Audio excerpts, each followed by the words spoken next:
Hi, Gemma. How was the last 10 minutes? What did you and your team discuss doing?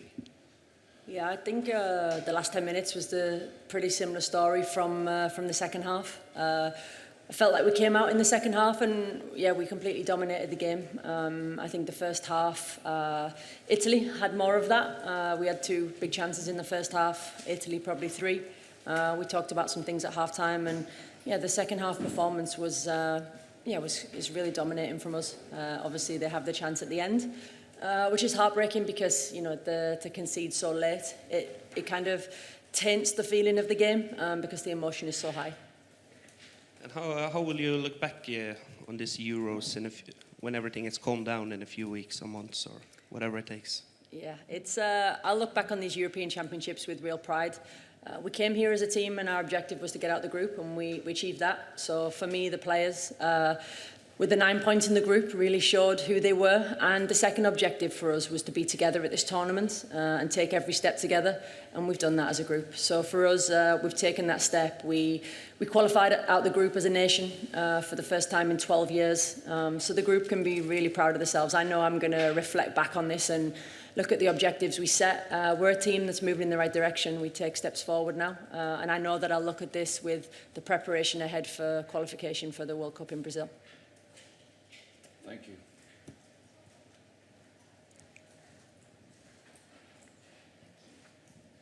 Hiya, Gemma Deli, BBC World Service. Obviously, there are 8 great teams in the quarterfinals, but will you ultimately view this as an opportunity missed? Yeah, I mean, if you're in a quarterfinal, you want to win it. We wanted to get out of the group, but when you're in a quarterfinal, then you focus on how you win a knockout game. Like I said, the feelings at the moment are not so accurate because when you concede so late, it's so hard to take, especially with that second half performance. So yeah, for me right now, I need to take a step back and look at the margins are tight in the quarterfinals. Like you said, there are many great teams, and I'm sure that every other quarterfinal will be as tight. And how are the players in the dressing room? Obviously, an obvious question, but how are the players in the dressing room right now? Yeah, we were all disappointed. Like I said, to concede in the 90th minute, it's a real tough one to take in a knockout game. And particularly with the chances that we had, the second half performance was our best performance in the tournament. So to be able to produce that is obviously pleasing, but the result is obviously the one that hurts. And with the penalty decision, Ada Hegerberg stepping up as captain to take it, she obviously missed in the group stage. Was that a predetermined decision that she was always going to take a penalty if one happened? Yeah, Ada's our number 1 penalty taker, yes. Thank you, Gemma. Please. Thank you. Gemma, massive commiserations. Just how is Ada doing after the penalty miss?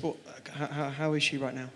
Yeah, I haven't seen her after the game, but obviously what I can say is we definitely all seen her mentality after the miss. She gets the goal after the miss. That tells us a lot about her. The chance that she takes, the runs that she makes. She's an incredible player. Football, some things can be seen as a good thing or a bad thing, but for me, we get the equalising goal. She's obviously a key player in that. And then I feel like we have enough chances to get the second. Like I said, I think we were really dominant in that second half. So we have to take those positives for now. Can you talk us through the thinking in the second half with the substitutions? Were you tempted to make more changes, or were you maybe sort of holding things back for extra time to have fresher legs then? What was the thinking behind the changes? Yeah, our thinking was that the game was tight. We weren't thinking about extra time.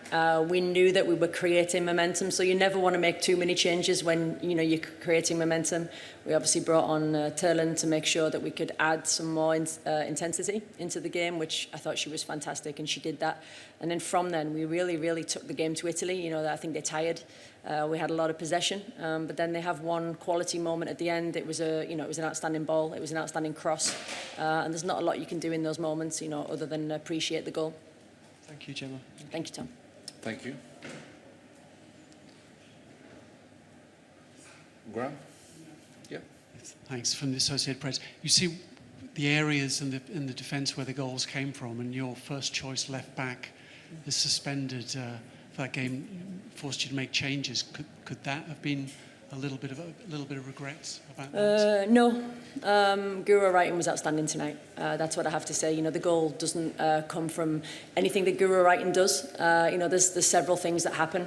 What I can say about Guro is she was outstanding for the team tonight. She was very good. You know, the way we conceded the goal at the end was down to 2 or 3 different things. We knew we had to stop crosses against Italy. We knew we had to stop the ball getting to the wide areas. So it's never down to one player. So tonight, like I said, I think you were right and was outstanding.